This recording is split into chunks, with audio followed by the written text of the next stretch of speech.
पूजनीय संत समाज, देवियों और देवताओं, हमारा जीवन दो मूल तत्वों का संगम है। तत्व कहते हैं अंतमी सत्यता को, जड़ और चेतन, जिसको प्रकृति और पुरुष भी कहा जाता है। गीता में कहा गया है, प्रकृतिम पुरुषम चैव विदनादि उभावपि। प्रकृति और पुरुष दोनों को अनादि जानो। प्रकृति पुरुष ये भाषा सांख्य दर्शन का है, जिसके प्रवर्तक कपिल जी महाराज हैं। पुराकाल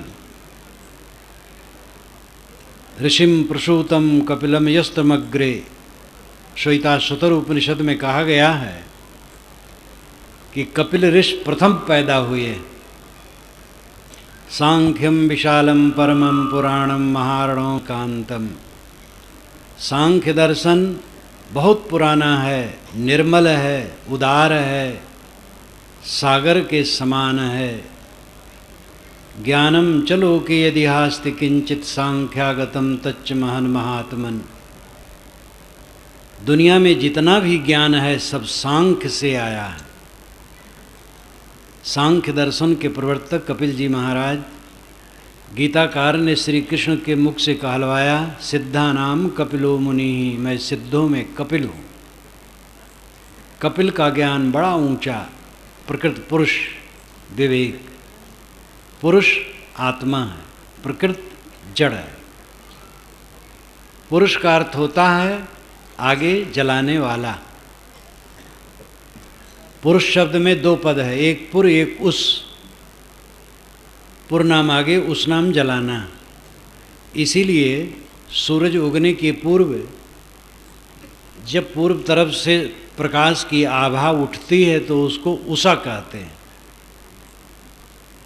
उस नाम जलाना, उषा नाम जलाने वाली। पुरुष, पुर उस, जो आगे आगे जलाए वो पुरुष।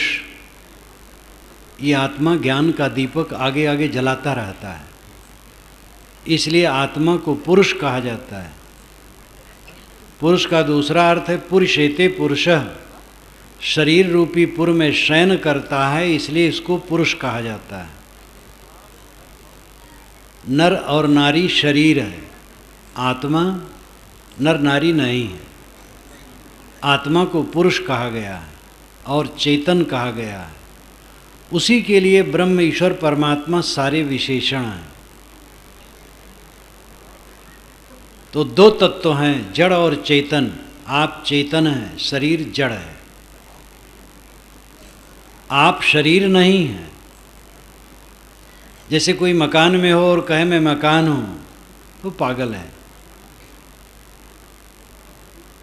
गाड़ी का ड्राइवर कहे कि मैं गाड़ी हूँ, तो पागल है।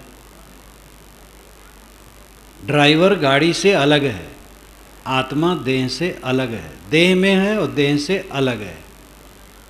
जैसे घड़ा में पानी है तो पानी घड़ा से अलग है और घड़ा में है। घड़ा और पानी एक नहीं है, दो है। घड़ा में पानी है। इसी प्रकार देह में आत्मा है।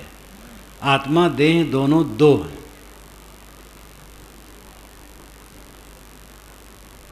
इसलिए हमारे कर्तव्य व्यवहार और परमार्थ के अलग अलग हैं। शरीर के लिए व्यवहार है, आत्मा के लिए परमार्थ है। व्यवहार और परमार्थ दोनों दिशाओं में समुचित कर्तव्य करना, ये जीवन की सार्थकता है। व्यवहार के बिना परमार्थ बन नहीं सकता है। व्यवहार कहते हैं प्राणी पदार्थों के साथ बर्ताव। अपनी इंद्रिय और मन द्वारा प्राणी पदार्थों के साथ बर्ताव व्यवहार कहलाता है। अगर अपने मन इंद्रिय को आप प्रदूषित करते हैं तो व्यवहार गलत होता है। मन को क्रुद्ध किए, द्वेष में ग्रसित किए, काम मोह में लगाए, लोभ में लगाए, तो दूषित मन द्वारा अगर वाणी निकलेगी तो वाणी दूषित रहेगी। और कर्म होंगे तो कर्म दूषित रहेंगे, दूसरे को तकलीफ होगी और अपने को भी तकलीफ होगी। हम अपने मन, वाणी और इंद्रियों को जितना लंपट करेंगे, जितना व्यतिक्रम करेंगे, अशुद्ध करेंगे, उतनी तकलीफ हमें होगी और दूसरों को भी होगी। जब हम क्रोध में होते हैं तो नरक होता है और दूसरे लोग जिस पर प्रभाव उसका पड़ता है उनको भी कष्ट होता है। इसको संभालने की ज़रूरत है। घर में आप सुबह उठे और एक कटु शब्द कह दिए, परिवार रूपी सागर में विषैली तरंग उठ गई और दिन भर सबका कटु हो गया। मीठा वचन बोले, आनंद की लहर आ गई। मधुर वचन है औषधि, कटुक वचन है तीर। श्रवण द्वार होए संचरे, साले सकल शरीर। व्यवहार में आपाधापी किए, दूसरे का हक मारे, दूसरे की अवमानना किए, इज्जत घटाए। आपके घटाने से किसी की इज्जत नहीं घटेगी, लेकिन आपने कुछ ऐसा व्यवहार किया तो उसमें क्षोभ पैदा होगा। आपके मन में क्षोभ होगा, परिवार में होगा, समाज में होगा, सबको तकलीफ होगी और सबको तकलीफ का पाप जो पड़ेगा वो आपके ऊपर गहरा पड़ेगा, क्योंकि आपके कारण ऐसा हुआ है। जीवन जीने की कला जिसको नहीं ज्ञान है और ठीक से नहीं जीता है, वो धनी हो सकता है लेकिन मन उसका सुखी नहीं होगा। विद्वान हो सकता है लेकिन मन उसका संतुष्ट नहीं होगा। गुरु बाबा हो सकता है, महाराज, महंत, आचार्य, मंडलेश्वर, जगत गुरु, लेकिन अंतरात्मा उसकी शीतल नहीं हो सकती है। इस धरती आकाश के बीच में क्षमा नाम की कोई चीज नहीं है। इसलिए हम ऐसा ईश्वर गढ़ते हैं जो क्षमा कर सके, ऐसा देवता गढ़ते हैं जो क्षमा कर सके, और वो हमारे मन का भुलावा है, कोई क्षमा नहीं कर सकता है। एक आदमी ने चोरी की और जा कर के मंदिर में प्रार्थना करता, हे भगवान क्षमा करो। लड्डू चढ़ाया, पैसा चढ़ाया, रुपया, कपड़ा चढ़ाया, फूल चढ़ाया, भगवान खुश हो गया, क्योंकि भगवान बेचारे को कपड़ा कहाँ मिलता, लड्डू भी उसको कैसे मिलता, उसके रुपये पैसे तो नहीं खरीद लाता। आपने दया की, भगवान को चढ़ाया, वो खुश हो गया, अब आपका पाप काट दिया। आप ये विचारिए, जो भगवान आपको चोरी से नहीं रोक पाया, वो चोरी के पाप को काट पाएगा? भगवान बेचारे का बल चलता तो आपको चोरी करने ही न देता, लेकिन उसका बल नहीं चला। मंदिरों में चोरी होती है, मूर्तियां चुरा जाती हैं। एक जगह हनुमान जी की आंख निकाल ली गई क्योंकि मोती की बनी थी। मूर्तियां तो खूब चुरा जाती हैं, करोड़ों करोड़ों की मूर्तियां चुराई जाती हैं। जहाँ जहाँ ईश्वर की बड़ी प्रार्थना होती है वहाँ वहाँ अत्याचार होता और ईश्वर रोक नहीं पाता है। जब ईश्वर पाप से आपको रोक नहीं पाता है तो आपका पाप काट कैसे पाएगा, ये विचार कीजिए। लेकिन धर्म में ये नहीं कहना चाहिए।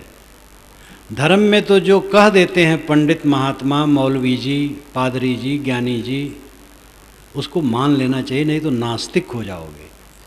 डराया गया, धमकाया गया, और धर्म के नाम पर समाज को बेवकूफ़ बनाया गया है। बौद्धिक शोषण धर्म ने भयंकर किया है।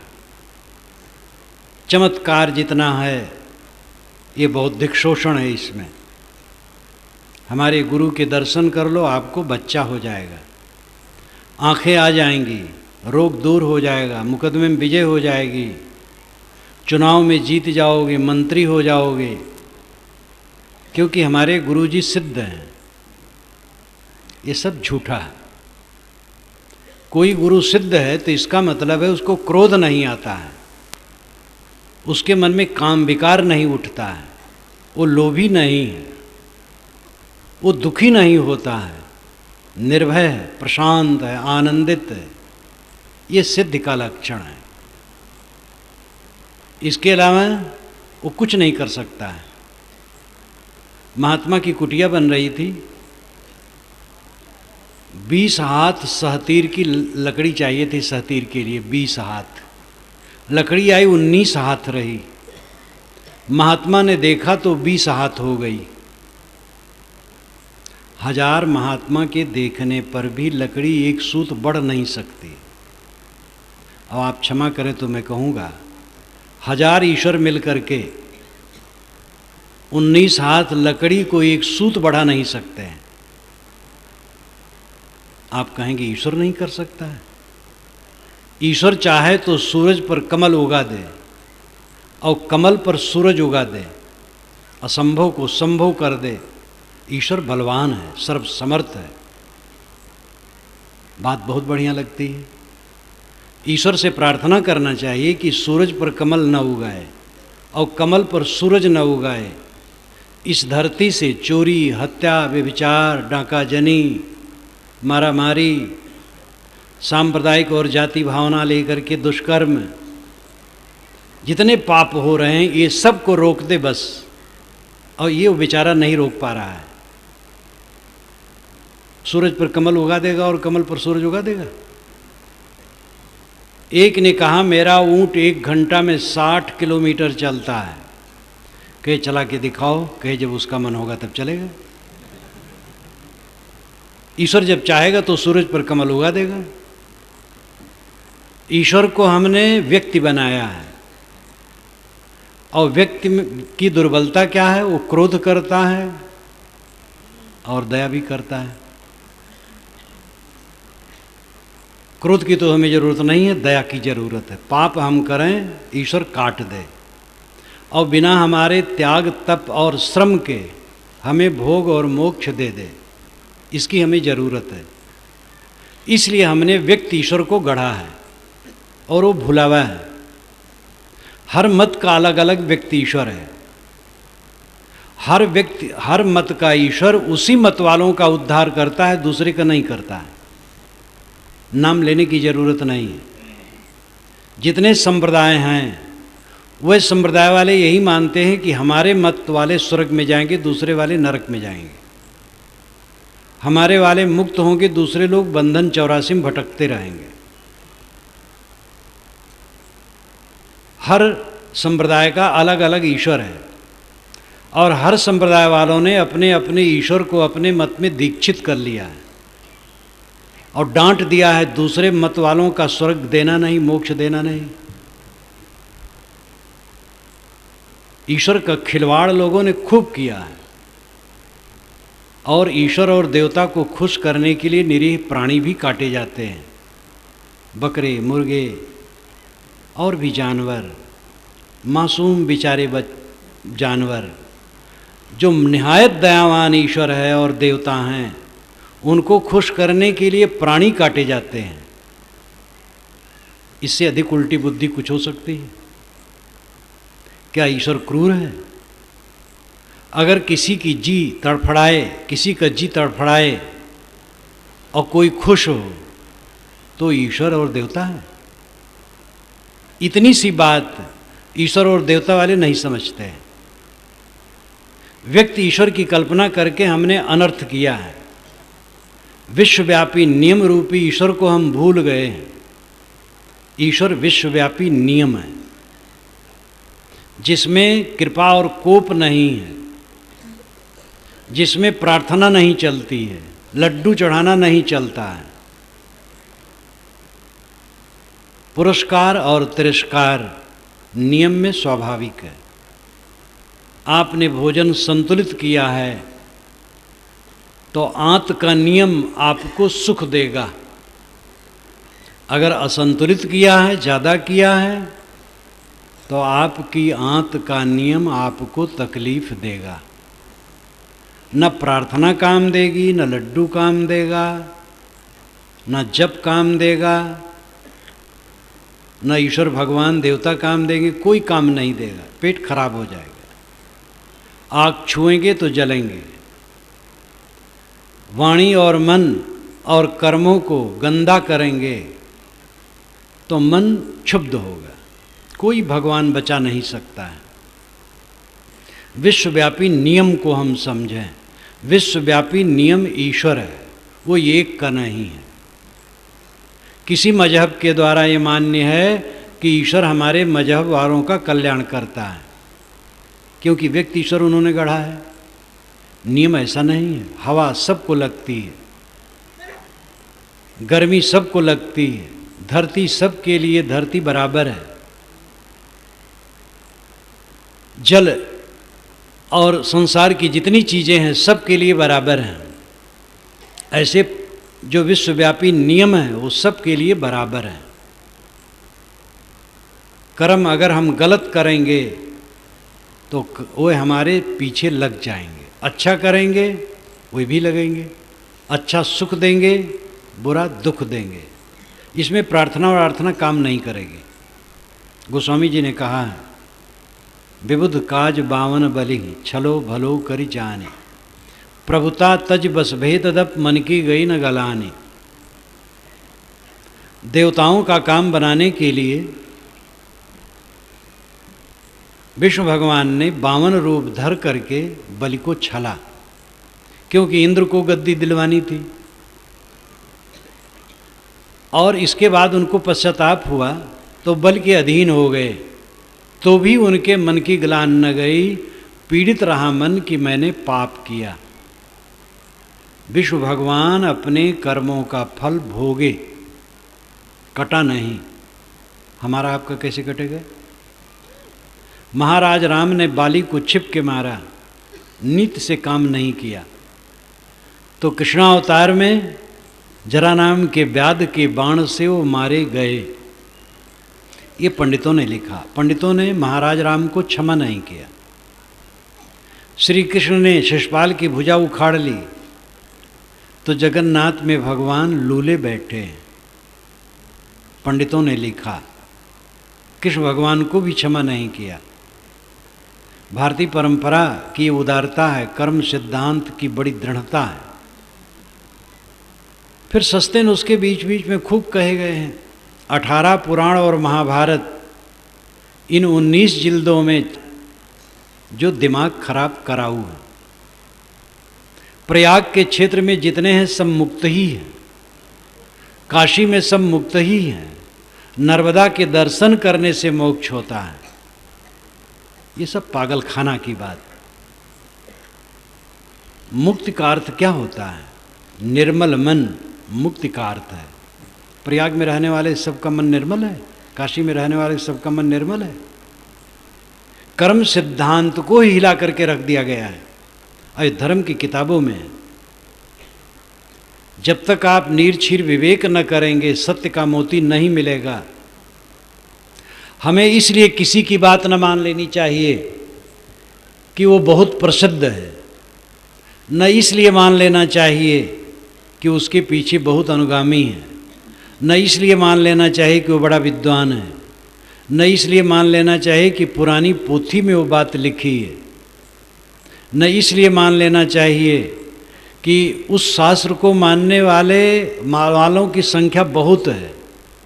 किंतु मानना न मानना विवेक से निर्णय करके जो सत्य हो उसको मानना चाहिए, जो सत्य न हो उसको नहीं मानना चाहिए। अब आप में क्षमता है। आप अगर हम और आप निष्पक्ष होकर के विचारें तो नीरछीर का विवेक हो जाएगा। आदमी बिल्ली वृत्ति वाला है। बिल्ली अपने बच्चे को जब ले जाती है एक जगह से दूसरी जगह तो मुंह से ही ले जाती है, उसके हाथ नहीं है, लेकिन दांत लगने नहीं देती है। और जब चूहे के बच्चे को पकड़ती है तो एक ही बार में काम तमाम। जब हम अपने संप्रदाय की बात करते हैं तो उसकी गलत बातों को छिपाते हैं और गलत बातों की भी प्रशंसा करते हैं। अब जब दूसरे संप्रदाय की बात करते हैं तो अच्छी बातों करते हैं और उनकी गलत बातों को उभारते हैं। ये बिल्ली वृत्ति। हमें उदार बनना चाहिए। अपना मत, दूसरा मत, अपने महापुरुष, दूसरे महापुरुष। कौन महापुरुष हमारे हैं और कौन हमारे नहीं? अल्लाह राम जियो तेरी नाई, जिन पर मेहर हो तुम साईं। साहब ने अल्लाह राम साथ कहा। जेते औरत मर्द उपाने सो सब रूप तुम्हारा, कबीर पोंगरा अल्लाह राम का सो गुरु पीर हमारा। जितने औरत मर्द हैं सब तुम्हारे रूप हैं। साहब कहते अल्लाह और राम के पोंगरा हमारे गुरपीर हैं। अल्लाह के पोंगरा नूर प्रकाश ईसा मूसा मोहम्मद सब हमारे गुरपीर हैं। और राम का अर्थ ईश्वर। ईश्वर आर्य परंपरा का नाम। उसके जितने नूर हैं, प्रकाश हैं, ब्रह्मा विष्णु शंकर राम कृष्ण और भी नाम लिए जा सकते हैं, ये सब हमारे गुरपीर हैं। इतनी उदारता की बात कबीर साहब ने जैसी कही है, धरती पर अद्भुत है। अगर आप हिंदू हैं तो चिपक न जाए हिंदुत्व में, मुसलमान हैं तो मुसलमानियत में चिपक न जाए। हिंदू मुसलमान शब्द है, मनुष्य केवल मनुष्य, ब्राह्मण शूद्र केवल शब्द है, मनुष्य केवल मनुष्य। कबीर पंथ, वैष्णव, जैन, बौद्ध, इस्लाम, ईसाईयत, यहूदियत ये शब्द है। धर्म का तत्व सबके दिल में है, सत्य सबके दिल में है। सत्य किसी संप्रदाय से नहीं प्राप्त होता है, सत्य आप स्वयं हैं। सत्य आपको पाना नहीं है, सत्य आप स्वयं हैं। उसी सत्य को ब्रह्म, राम, अल्लाह, खुदा कुछ कह लो, अपने को संभालना है। हर क्षण अपने को संभालो। जो अपने को संभालता है वो दूसरे को तकलीफ नहीं देता है। दूसरे को ही तकलीफ देता है जो अपने को नहीं संभालता है। ईश्वर के नाम पर हम ढील हो गए हैं, क्योंकि ईश्वर को बना लिए और वो काम तय कर देगा। जैसे भी उल्टा सीधा करते हैं वो क्षमा कर देगा। बस नाम जपना चाहिए, पाप कटेगा। तीर्थ बना लिए हैं, उसमें नहाएंगे पाप कट जाएगा।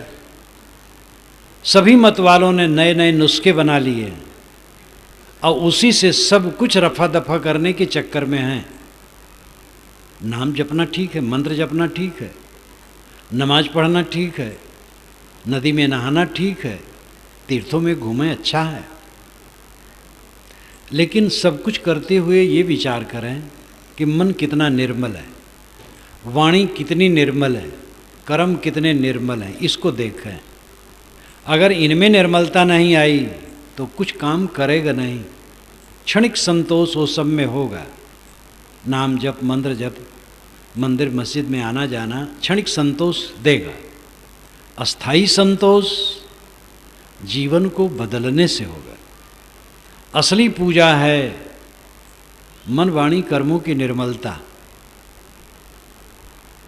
भगवान के बड़े बड़े भक्त हैं, दफ्तर में काम नहीं करना चाहते। दफ्तर ही नहीं, किसी भी क्षेत्र में काम करना नहीं चाहते। बहुत लोग ऐसे हैं, भगवान के भक्त हैं, लेकिन प्राणियों को धोखा देंगे। कौन से भगवान के भक्त हैं? एक सगुण भगवान है, एक निर्गुण भगवान है। सगुण भगवान बाहर है, निर्गुण भगवान भीतर है। ये देखो सगुण भगवान बैठा है, विराट पुरुष। प्राणियों के साथ सुंदर बर्ताव, इस सगुण की पूजा है। और आत्मशोधन निर्गुण की पूजा है। आंखें खुलें तो जहाँ तक दृश्य दिखाई देता है प्राणियों का, ये सगुण भगवान है। आंखें बंद करो, अंतरात्मा है, अपने में विश्राम पाओ। आदमी बाजार जाता है, बाजार में घूमता फिरता है, खाता पीता है, घर आता है, फाटक बंद करके अंदर चला जाता है, अपने बाल बच्चों में रहता है, फिर वहाँ से भी थक जाता है, बाल बच्चों से हट करके अपने शयनागार में अकेले जाके सो जाता है। ये उदाहरण हुआ। ये आत्मा मन इंद्रियों के द्वारा संसार बाजार में मानो घूमता है। आत्मा मन इंद्रियों से जगत को देखकर जगत का व्यवहार करता है, और जब वो व्यवहार करना छोड़ देता है, आंखें बंद कर लेता है, इंद्रियों को शांत कर देता है, तो अंदर में आ जाता है। तो उसके बाल बच्चे रूपी संस्कार अंदर में हैं। वह संस्कार यादगिरियाँ उसके इर्द गिर्द लगी रहती हैं। लेकिन जब उन संस्कारों को भी शांत कर देता है तो अपने आत्मा रूपी शैया पर विश्राम करता है। वो समाधि है। बाहर बाजार छोड़ करके अंदर आ जाओ। अब अंदर में भी जो संस्कार रूपी बाल बच्चे, उनको भी छोड़ करके और अंदर अपने आत्मा में आ जाओ। वहाँ परम विश्राम है। आत्मा को पहचानो।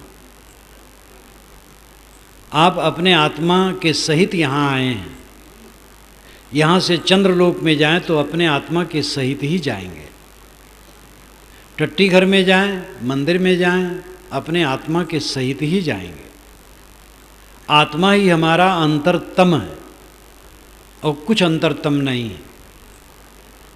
चाहे जितना हम जोड़ लें प्राणी पदार्थ, वो दिखावा है, धोखा है जीवन का। और इसी में भूल भूल करके सब पीड़ित हैं। बड़ी उन्नति, बड़ी उन्नति, बड़ी उन्नति। बहुत बड़ा भवन बनवा लिए, अच्छी अच्छी कारें हैं, खूब पैसा जमा है, बड़े नेता हो गए, बड़े महाराज हो गए, बड़ी उन्नति। लेकिन ये देखना है मन कैसा है। अगर मन में क्षोभ है, क्रोध है, मोह है, काम है, द्वेष है, ईर्ष्या है, चिंता है, उद्वेग है, प्रतिक्रिया है, रिएक्शन रिएक्शन रिएक्शन, हरदम वितर्क चित्त में है, तो ये दुनिया के ऐश्वर्य में हमारी कमाई यही हुई है। हमने उन्नत तो बाहर जरूर की, भीतर पतन किया। हमारे मन में विश्राम नहीं है। मानसिक उद्वेगों से हम रहित नहीं हैं। प्रतिक्रिया में मन हरदम भरा।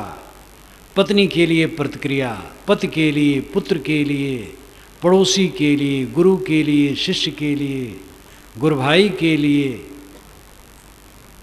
जने जने के लिए हमारे मन में प्रतिक्रिया। कौन सा जीवन है? जीवन है कि नरक है? धन होने से क्या होगा? धन थोड़ा चाहिए।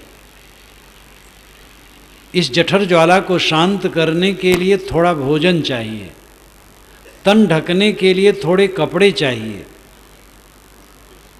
सोने के लिए थोड़ी जगह चाहिए। बड़े से बड़े सम्राट याद मात्र उनका धन है। जब आप याद करते हैं तब आपको लगता होगा कि बैंक में खाता है, मकान खड़ा है, याद करते होंगे तब मेरा मकान है, इतनी ज़मीन है, इतने बच्चे हैं, इतने मठ मंदिर हैं, इतना प्रचार है। याद से सब प्रतीत होता है। गाड़ी नींद में जाते हैं तो क्या प्रतीत होता है? सब भूल जाता है। सारे ऐश्वर्य की पोल पट्टी खुल जाती है। सुषुप्त में कुछ भी याद नहीं रहता है, और जब मृत्यु होती है सब कुछ गायब हो जाता है। आपका क्या है? याद है केवल। और याद की पोल पट्टी ऐसी है, याद भूल जाती है, याद रहने वाली नहीं है। याद मात्र संसार का संबंध है, और उस संसार के लिए हम कितना पाप करते हैं। पद के लिए, धन के लिए, यही नहीं कि राजनेता मात्र, ये धर्म नेता कहलाने वाले महंती के लिए, गुरुआई के लिए आपाधापी करते हैं, मुकदमे लड़ते हैं, हत्या तक करते हैं। सब जग अंधा मैं काको समझाऊं, सारा संसार अंधा है। अयम भूतो अंधभूतो अयम लोको तनुकेत विपश्यति, ये तथागत बुद्ध ने कहा। ये संसार अंधा है, बहुत थोड़े लोग देखते हैं। संसार का आकर्षण ये हमारे पतन का कारण है। और जितना आकर्षण है, कठोर शब्द में कहें तो मूर्खता है। हम आप याद करें, आज से 10, 20, 25, 50 वर्ष पूर्व जिसमें हम आकर्षित हुए थे, आज कैसे लगता है? लगता है कि मूर्खता किए थे। जिसमें आप 20 वर्ष पूर्व आकर्षित हुए थे, क्या आज उसमें आकर्षित हैं? वैवाहिक दिन में युवक युवती जो परस्पर आकर्षित होते हैं, क्या वही आकर्षण बना रहता है? यहाँ तक कि एक दूसरे को देखना भी नहीं चाहते। एक दिन आता है, लड़ाई झगड़ा हो जाता, मुकदमेबाजी होती और तलाक हो जाता है। नहीं तलाक होता तो घर में रह करके एक दूसरे पर गुस्सा में भरे रहते। जिस जिस चीज़ के लिए हम जहाँ जहाँ आकर्षित हुए हैं, भौतिक वस्तुओं के लिए, वो हमारी मूर्खता ही रही।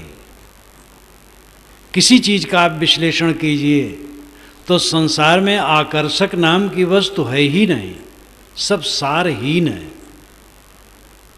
और यह तथ्य तब पता चलता है जब अकेले में बैठो, ज्ञान के ग्रंथों का अध्ययन करो, चिंतन करो, मनन करो, ऐसे संतों और साधकों से मिलो, उनसे प्रेरणा लो, संसार की असलियत को समझने का प्रयास करो। रासायनिक दृष्टि से अगर हम पदार्थों को देख पाएं तो लगेगा ये सब कुहरे के समान उड़ रहे हैं, सब कांप रहा है, सारा संसार खौल रहा है, कण कण सब बिखर रहा है। रासायनिक दृष्टि से देख नहीं पाते हैं। सब कुछ निरंतर प्रवाह धारा में बहता जा रहा है। किसके साथ क्या रहता है? जवानी की बात आज कहाँ रही? जो आज बूढ़े हैं वे भी जवान थे। शिशुपन कहाँ गया? बालपन कहाँ गया? कौमार्ज कहाँ गया? जवानी कहाँ गई? क्या आज ये रहने वाला है जो है? कुछ रहने वाला नहीं। जंगल ढेरी राख की ऊपर ऊपर हरियारी, ते भी होते मानवी करते रंग रलियारी। साहब कहते जंगल में गए, राख की ढेरी देखी, उस पर घास उगी हुई थी। साहब ने कहा ये जो राख है ये इंसान थी, रंग रास करती थी, लेकिन आज राख है। ढेर मिट्टी का हर आदमी है, बाद मरने के होता यही है, या तो तुरबत बनेगी जमी पर या चिताओं में जलना पड़ेगा। लेकिन ये सब सारी बातें जब निरंतर मस्तिष्क में रहें तब हम विकारों से बच सकते हैं। बुद्धि से तो जानते हैं, लेकिन इसका ख्याल कितना करते हैं? जब निरंतर ये मन में बना रहे, और निरंतर तभी बनेगा जब साधना में उतरेंगे। जवानी में तो संसार के राग रंग करना चाहिए, बुढ़ापा में भजन करना चाहिए। दुनिया भर की खुराफात जवानी में करोगे, बुढ़ापा में भजन होगा? यही खुराफात उठाओगे, धरोगे दिमाग में? पहले से आरंभ करो, मन की सफाई करते चलो, वाणी की सफाई करते चलो। ये मन, वाणी और इंद्रियां जो हमें मिली हुई हैं बड़ी खतरनाक हैं और बड़ी कामद मणि हैं। इनको संभाल लिए जीवन आनंद कंद है। इनको बिगाड़ दिए, आज नरक है आगे नरक है। कुछ काम नहीं देगा, न विद्या न धन और न ये बौद्धिक ज्ञान शास्त्रीय ज्ञान काम देगा, कुछ काम नहीं देगा। जिसने अपने मन इंद्री वाणी को संभाल लिया वो धन्य हो गया। असली पूजा यही है। विश्वव्यापी नियम ईश्वर है, लेकिन इसमें मेहनत करना पड़ेगा। जो करोगे वो भरोगे। नियम तो केवल गणित की तरह है, जो करो कंप्यूटर की तरह वैसा सामने कर देगा। और इससे हम भयभीत हैं। गलत हम करते हैं और फल नहीं चाहते हैं, इसलिए ऐसे ईश्वर को गढ़ते हैं कि जो हमें क्षमा कर दे, और वो है झूठा। जो विश्वव्यापी नियम है वो सच्चा है। इसलिए हम अपने को संभालें, धोखे में न पड़े। धर्म के मार्ग में जो बहुत धोखे के वचन हैं उनमें न पड़े। जो चाहो चाहे जैसे करो, भगवान का नाम लो, सब कट जाएगा, भगवान बहुत दयालु है, इस प्रकार कह करके हम अपने को झुठलाते हैं। आप दुष्कर्म करोगे, कौन सुधार देगा? गुरु लोग भी चाहते हैं सस्ते नुस्खे बांटें भक्तों में, भक्तों को फुसलावें, धन जन बढ़ना चाहिए, चरित्र लोगों का गिरे कोई हर्ज नहीं है। आज के विज्ञान युग में ये गुरु लोगों का चमत्कार खूब चलता है।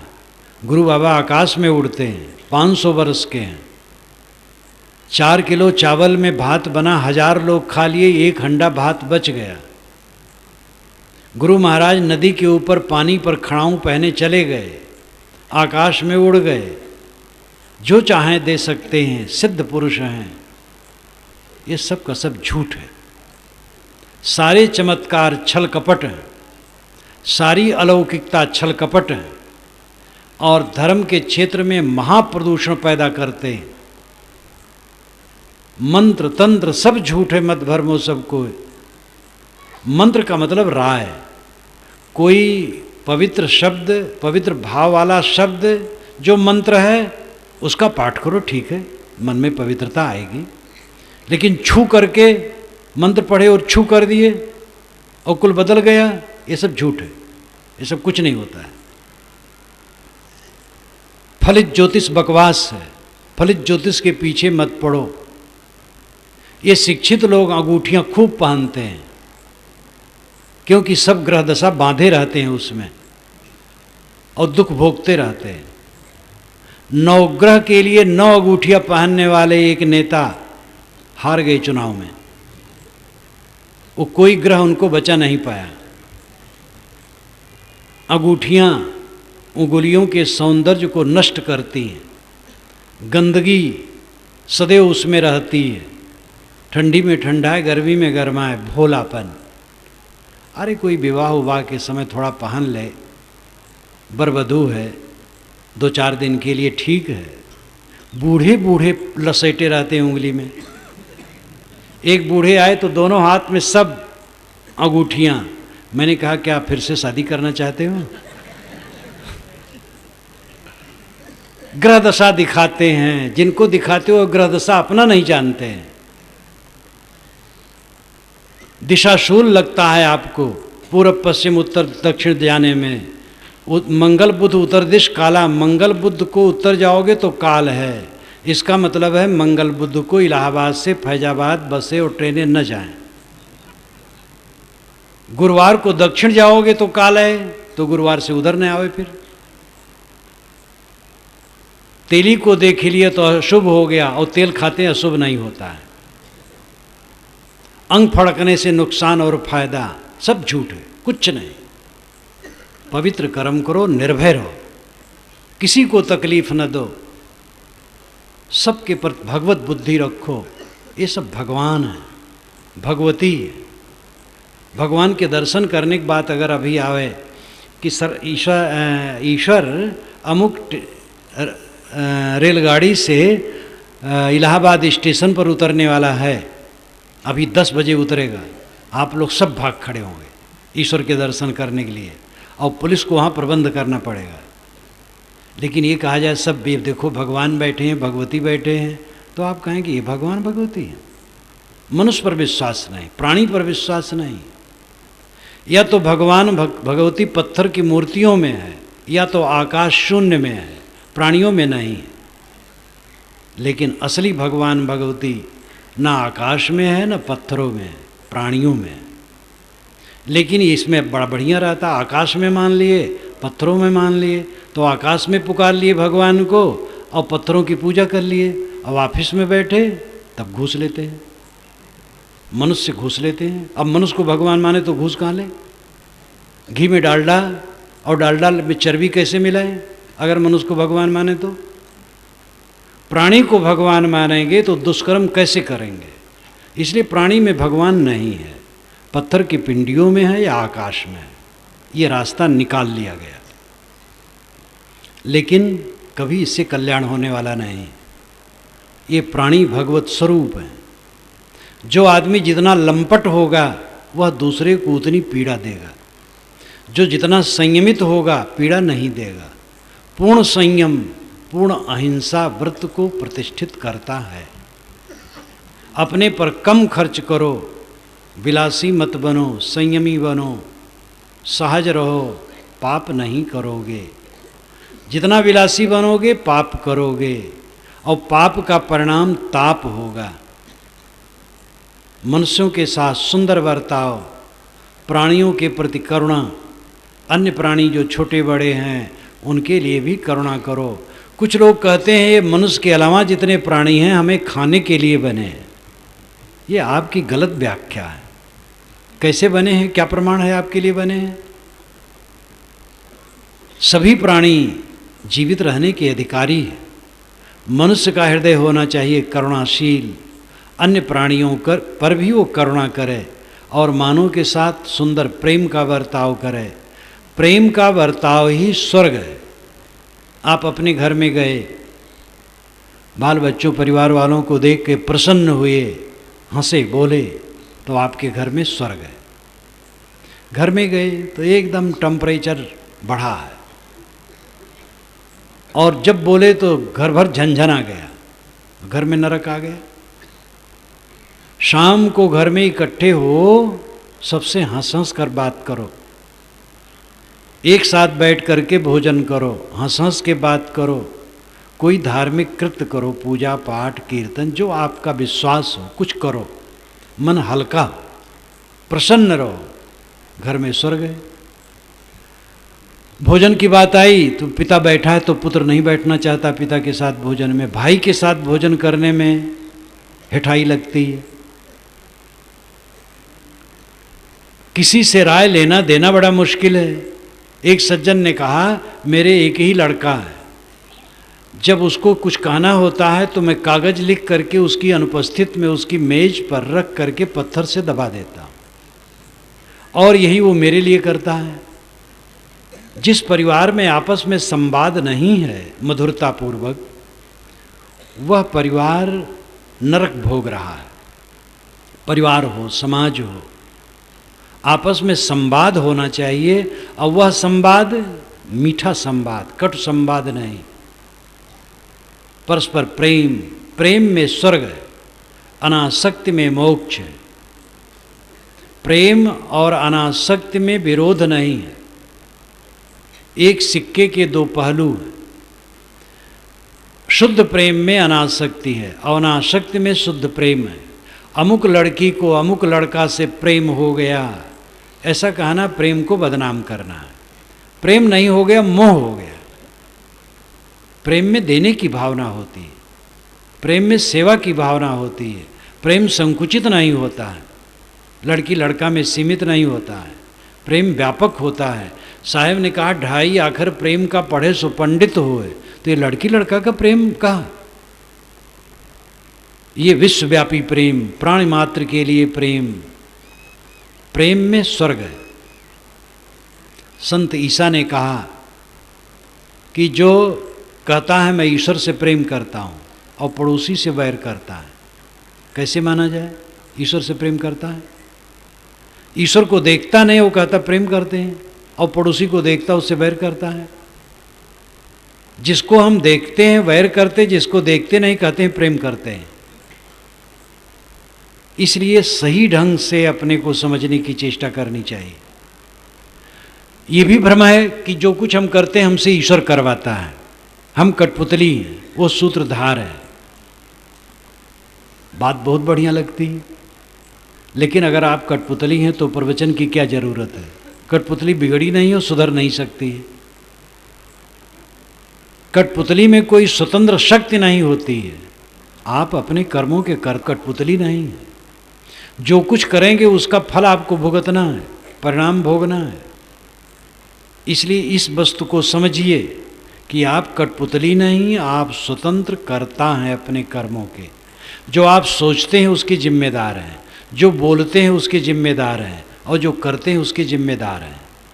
जो बोलेंगे, सोचेंगे, करेंगे, उसका परिणाम आपको घेर लेगा, छुट्टी नहीं पाएंगे।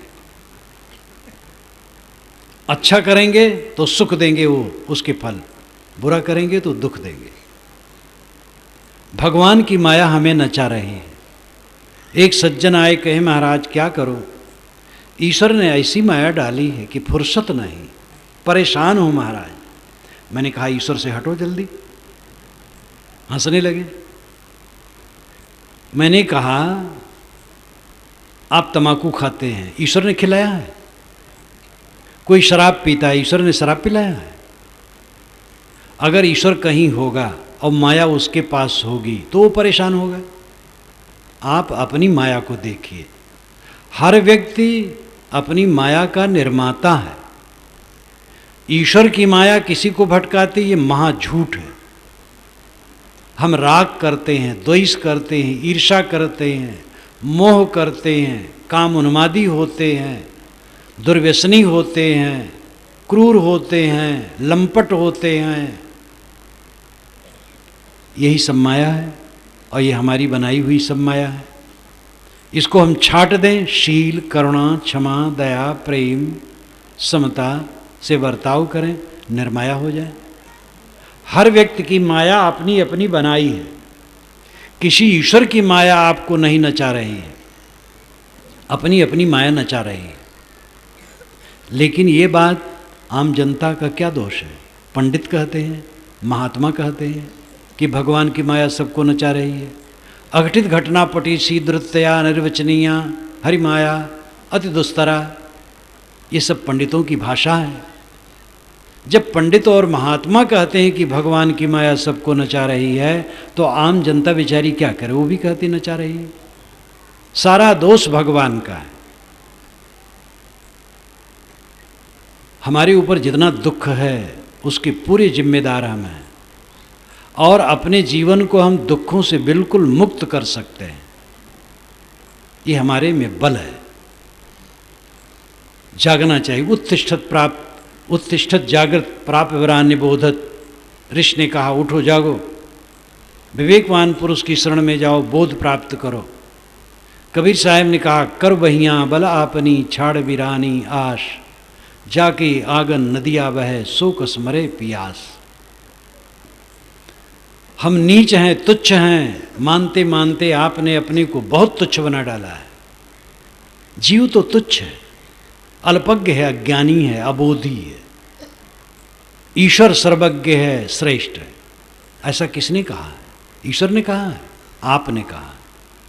आप अपने को तुच्छ कहते कहते दिग्भ्रमित होकर के बहुत भटक गए। आप तुच्छ कैसे हैं? शास्त्रों को किसने बनाया है? मनुष्य ने। सारे शास्त्र दुनिया के मनुष्य की रचना है। सारे ईश्वरों की कल्पना मनुष्य ने की है। सारे देवताओं को मनुष्य ने सृजा है।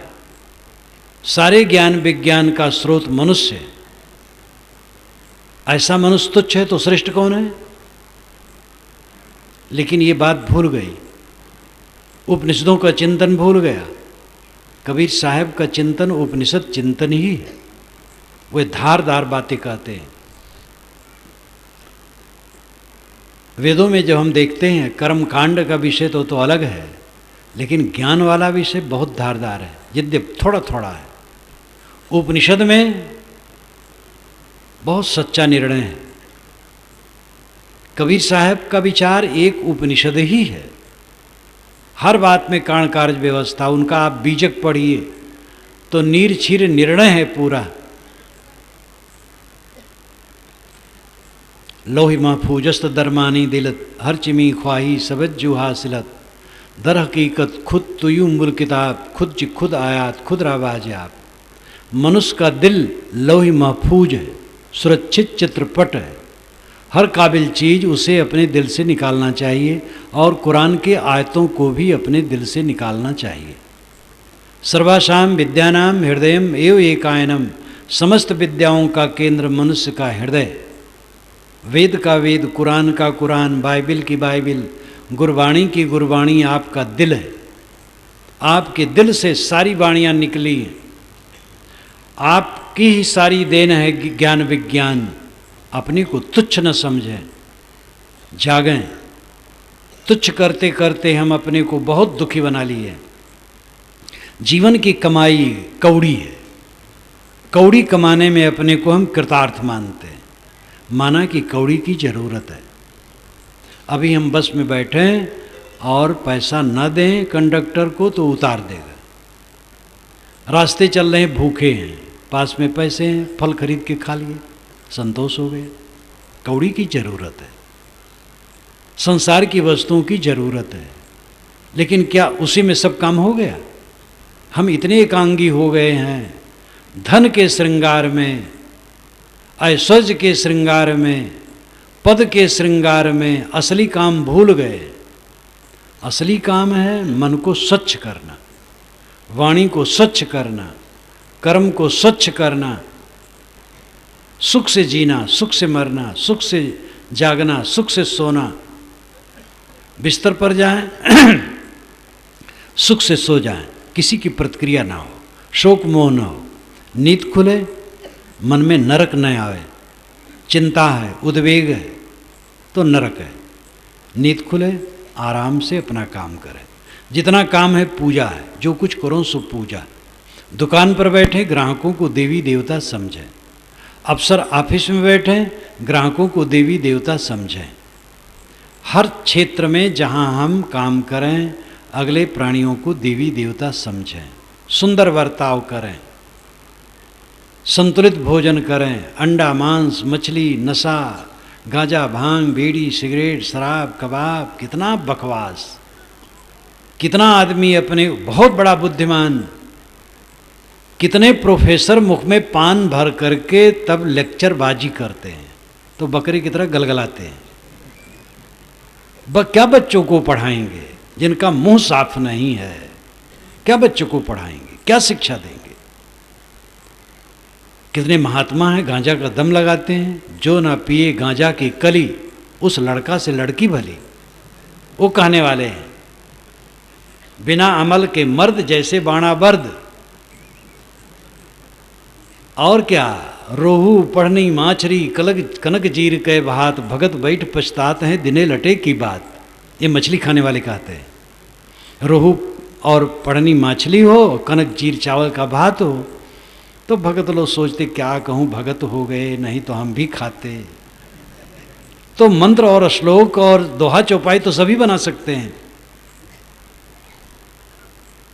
जितने दुर्व्यसन हैं आदमी ग्रहण करता है, कोई जानवर नहीं ग्रहण करता। वो आदमी बड़ा घमंड है और व्यर्थ की चीज़ें कितना खाता है। बड़ी बड़ी फैक्ट्रियाँ नशा की चल रही हैं, उसके निर्माण में सरकार एक तरफ से नशाबंदी का अभियान चलाती है और एक तरफ लाइसेंस देती है शराब के लिए।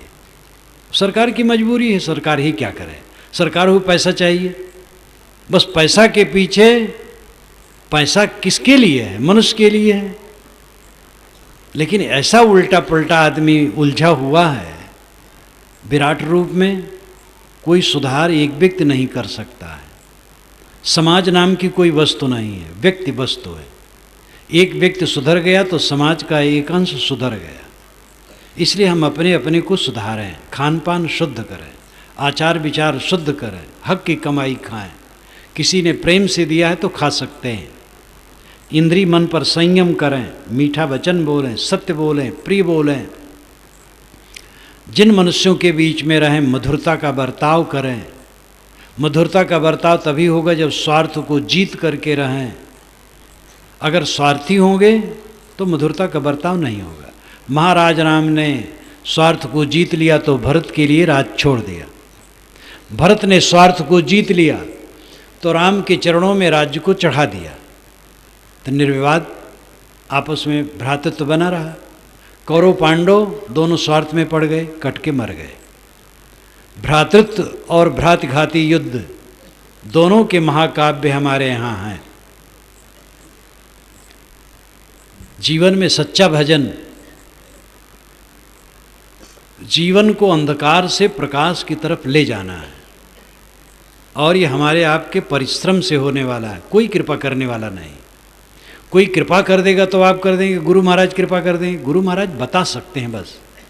शक्तिपात का महाभ्रम है, गुरु महाराज शक्तिपात कर देंगे तो चेला का सब बदल जाएगा। ये धनिक लोग ज़्यादा शक्तिपात चाहते हैं, अफसर लोग और धनी लोग, सब नहीं, लेकिन भूले बहुत हैं। वो चाहते गुरु महाराज शक्तिपात कर दें, हमारा सब बदल जाए। कैसे बदल जाएगा? कूड़ा कचरा तो हमारे मन में है, गुरु क्या कर देंगे? एक एक दुष्कर्म करके हमने अपने मन को नरक बनाया है, वो कोई उसको धोने वाला नहीं है। न गुरु महाराज धो पाएंगे, न कोई भगवान भवानी धो पाएंगे। आपको धोना है। आप उल्टा मार्ग चलें। दुर्व्यसन करते थे अब सदाचारी हो जाएं, क्रोधी थे अब क्षमाशील हो जाएं, लंपट थे अब संयमी हो जाएं, हिंसक थे अब दयालु हो जाएं। उल्टा मार्ग चलें। उल्टे का उल्टा सीधा होता है। मीन मार्ग, विहंगम मार्ग, पपीलका मार्ग। साधना में 3 मार्ग का आते। पपीलका चीटी, चीटी धीरे धीरे चलती, जो धीरे धीरे साधना करे वो पपीलका मार्गावलंबी है। मीन मार्गावलंबी, मीन मछली धारा के उल्टे चलती है। जो अपने पुराने कुसंस्कारों के उल्टे चलने लगता हो, मीन मार्गावलंबी है, बहुत वीर है। अपने दुर्व्यसनों दुर्गुणों के उल्टे चलने लगा। क्रोध करता था अब क्षमा करने लगा। इंद्रिय लंपट था अब संयमी हो गया। ये मीन मार्ग है। विहंगम पक्षी, एक वृक्ष पर बैठा है पक्षी और उड़ करके दूसरे वृक्ष पर जाके बैठा। इस प्रकार जिसमें विहंगम शक्ति है, महान शक्ति है, वो विहंगम मार्गावलंबी है। तो हमें आज तक जो जिस गंदी गली से आए हैं वो गंदी गली छोड़ना है, सुधारना है अपने को। मूल रूप में समझें कि मानव को हम मानव की दृष्टि से देखें, जाति न पूछें, वर्ण न पूछें। वर्ण जात दोनों झूठे हैं, मनुष्य सच्चा है। मनुष्य की कीमत मत घटाओ जाति पूछकर। कोई भी संप्रदाय सत्य का एकाधिकारी ठेकेदार नहीं है। सत्य सबके दिल में है। महापुरुषों की संगत चाहिए, निर्देश चाहिए। सुधारना खुद को है। परमात्मा कहीं बाहर मिलने वाला नहीं है, सबके अंदर में आत्मा रूपी परमात्मा विद्यमान है। उधर दृष्टि करें, अंतर्मुख अपने को करें। रोज आप ध्यान करना सीखें। 24 घंटे में 1 घंटा कम से कम समय निकालें। मैं तो कहा करता हूँ जवानों को 1 घंटा निकालना चाहिए, 40 वर्ष के ऊपर वालों को 2 घंटे, 50 के ऊपर वालों को 3 घंटे और 60 के ऊपर वालों को कम से कम 4 घंटे। लेकिन 60 वाले भी आधा घंटा नहीं निकालते, बकवास करते हैं। 60 वर्ष में रिटायरमेंट हो जाता है, लेकिन ये बूढ़े लोग रिटायरमेंट नहीं लेना चाहते। जवान का मन प्रसन्न रह सकता है, लेकिन बूढ़े और चिंतित रहते हैं कि घर कैसे चलेगा। दुनिया के सारे घर के मालिक मरते हैं और सारे घर चलते हैं, आपका घर कैसे नहीं चलेगा? जितने अनुगामी रहेंगे अपना हाथ पार मारेंगे और खाएं पिएंगे जिएंगे। लेकिन आदमी बूढ़ा होता तो और चिंतित, बाल पकते हैं तो मोह और तृष्णा जबरदस्त उस पर धावा करते हैं। ये अपनी बनाई गलतियां, हमें जगने की ज़रूरत है। इतना उत्तम मानव जीवन मिला हुआ है और इसको केवल कमाने खाने संतान पैदा करने उनके पालने पोषने में जिंदगी गई तो व्यर्थ गई। कमाना है, खाना है और परिवार का पोषण भी करना है, आश्रयी जनों की रक्षा भी करना, ये ठीक है, लेकिन अपने आत्मा का उद्धार करना है। और आत्मा का उद्धार आपको करना है। भगवान की माया आपको नहीं नचा रही, आपकी अपनी माया नचा रही है। भगवान आपको प्रेरित नहीं कर रहा है कि ये करो वो करो। जैसे आपकी बुद्धि होती आप करते हैं। आप अपने को स्वयं देखें। बुद्धि शुद्ध होगी, कर्म शुद्ध होंगे। बुद्धि गलत होगी, कर्म अशुद्ध होंगे। अपनी बुद्धि को शुद्ध करने के लिए सत्संग स्वाध्याय साधना में लगें। संतों की संगत करें, विवेकवान संतों की, सत्शास्त्रों का अध्ययन करें, चिंतन करें, मनन करें। धर्म ग्रंथ सब में सार है, कहीं से लेना चाहिए। मेरी मेज पर गुरु ग्रंथ साहिब भी है, कुरान भी है, बाइबल भी है, वेद भी है, सब पढ़ता हूँ। ये माना कि सब लोग इतना नहीं पढ़ सकते हैं, तो जो अपने अपने मत की किताब है वो उसको पढ़ें, तो उसमें भी काम की चीज़ें बहुत हैं। फिर आपको ऊपर उठना है, सभी मतों और किताबों से निर्णयी होना है, निष्पक्ष होना है, सार लेना है। साधु वैसा चाहिए जैसा सार सूप सुभाए, सार सार को गही रहे, थोथा दे उड़ाए। सक्त में उतितना पुनंतो जित्र धीरा मनसा वाचम कृत, ये वेद की ऋषि कहते हैं। चलनी से जैसे सत्तू छाना जाता है, वैसे विवेकवान वाणी को मन से छानते हैं।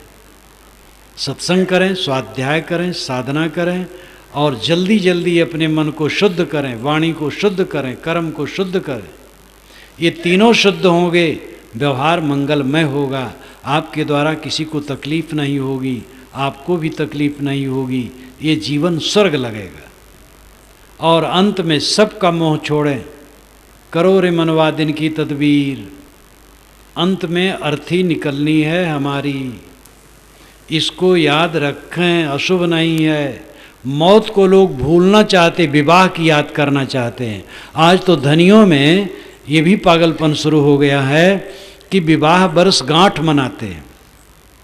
एक 85 वर्ष का बुढ़वा विवाह वर्ष गांठ मना रहा था, तो लोग कह रहे थे कि ये मूर्खता दिवस मना रहा है। विवाह को भूलना चाहिए कि याद करना चाहिए? मौत की याद करनी चाहिए। मौत मंगल कर है। अगर कहावत है अवध क्षेत्र में कि 100 बारात में जाओ तो नरक होगा, क्योंकि बारात में बूढ़े भी चिबिल्ले हो जाते हैं, अश्लील बातें करते हैं। और 100 आदमियों के दफनाने अंत्येष्टि में जाओ तो स्वर्ग होगा। वहाँ मंचले नवयुवक भी गंभीर हो जाते और कहते भैया दुनिया में कुछ है नहीं। इसलिए मौत के दिन की याद तो बहुत मंगलकर है, लेकिन उसको लोग भूलना चाहते हैं। और मौत निरंतर निकट आ रही है। जो कोरी रेजा बुने नीरा आवे छोर, ऐसा लेखा काल का दौड़ सके तो दौड़। साहब कहते जैसे कोरी जुलाहा थान बुनता है तो एक एक सूत भरनी का डालता जाता है और थान खत्म होता जाता है, वैसे काल का लेखा है। एक एक सांस निकलती है और अंत में ये टंकी खाली हो जाएगी। जो सांस की टंकी ये शरीर है खाली हो जाएगी, इसको जला दिया जाएगा, गाड़ दिया जाएगा। एक सज्जन ने कहा कि महाराज आप तो शहर छोड़ करके बिल्कुल गंगा के किनारे आ गए। मैंने कहा गंगा के किनारे अंत में जाना इसलिए पहले आ गए। मौत की याद अमृत है। साहब कहते जय मरने से जग डरे, मेरे मन आनंद कब मरी हो कब पाई हो पूरन परमानंद। मौत से भयभीत मोही आदमी होता है। मौत से प्यार करने की ज़रूरत है, तो मौत दुखदाई नहीं लगेगी। मौत से प्यार करने में अर्थ ये नहीं कि जहर खा लो और फांसी लगा लो। इसके लिए तो आजकल बड़ी वीरता चल पड़ी है। थोड़ी बात में लोग आत्महत्या करते हैं, वो कायर हैं। मौत का प्यार वह करता है जो निर्भय होता है, जिसका मोह मिट गया, उसका जीना मरना उसे बराबर लगता है। उसको ये भीड़ झूठी लगती है, सारा संबंध झूठा है और ये झूठा हो करके रह जाता है। बड़े बड़े बादशाह, बड़े बड़े ऐशोजवान के साथ क्या रहता है? बड़े बड़े बादशाहों के कब्रों पर आज चिराग नहीं जलते हैं। इतिहास सिद्ध बादशाहों के कब्रों पर चिराग नहीं जलते हैं। किसके साथ क्या रहता है? हमें जगना चाहिए, आत्मा के उद्धार के लिए जग जाना चाहिए। व्यवहार हमारा निर्मल हो तभी परमार्थ निर्मल होगा। आप लोग बहुत धैर्यपूर्वक बहुत देर से पहले जादू का पर्दाफाश देखे। हमारे साधुओं ने जादू दिखाया और पर्दाफाश किया कि मंत्र से कुछ नहीं होता है, ये सब धोखाधड़ी है, कहीं आप फंसिएगा नहीं। उसके पश्चात आप मधुर संगीत सुने और कबीर साहब के उसमें ज्ञान के स्वर। पीछे मैं भी आ करके जो कुछ बन सका उल्टा सीधा कहा। अब इन सब का मनन करें। आचरण करें। यहाँ बहुत बहुत दूर दूर से अनेक प्रदेशों से लोग आए हैं और बहुत लोग तो अभी चले गए हैं। जितना लोग पंडाल में होते हैं उतना ही वहाँ परिसर में होते, क्योंकि पंडाल में उतनी जगह नहीं। और इतने लोग सब आते हैं, कितनी तकलीफ़ उठाकर। आप लोगों की भावना की बहुत बहुत प्रशंसा है। और व्यवस्था में तो इतनी भीड़ में व्यवस्था, मेहनत तो करते हैं साधु संत भक्त ब्रह्मचारी सब मिल करके, लेकिन व्यवस्था की चिंता कोई भी साधु भक्त न करेगा, क्योंकि वो सभी जानते हैं कि भीड़ में व्यवस्था करते हुए भी अब व्यवस्था होती है। ये हम लोगों के संबंध का फल होना चाहिए, असंबंध का बोध होना। हम लोग मिले हैं तो अनमिलता का बोध हो। ये आत्मा अनमिल है। यहाँ क्या उपदेश दिया जा रहा है, क्या विचार बताया जा रहा है, क्या राय दी जा रही है? जीव अकेला है, इसके साथ कुछ नहीं। हम आप मिले हैं तो जो ज्ञान मिला है उससे हम इस बात को पुष्ट करें कि जीव अकेला है। इस संबंध का फल हो, संबंध का मोह मिट जाए, आसक्ति मिट जाए। आसक्ति ही पाप है, सारा दुराचार उसी से होता है, उसको जीतें। आप लोगों को बहुत बहुत धन्यवाद देते हुए मैं अपनी वाणी को विराम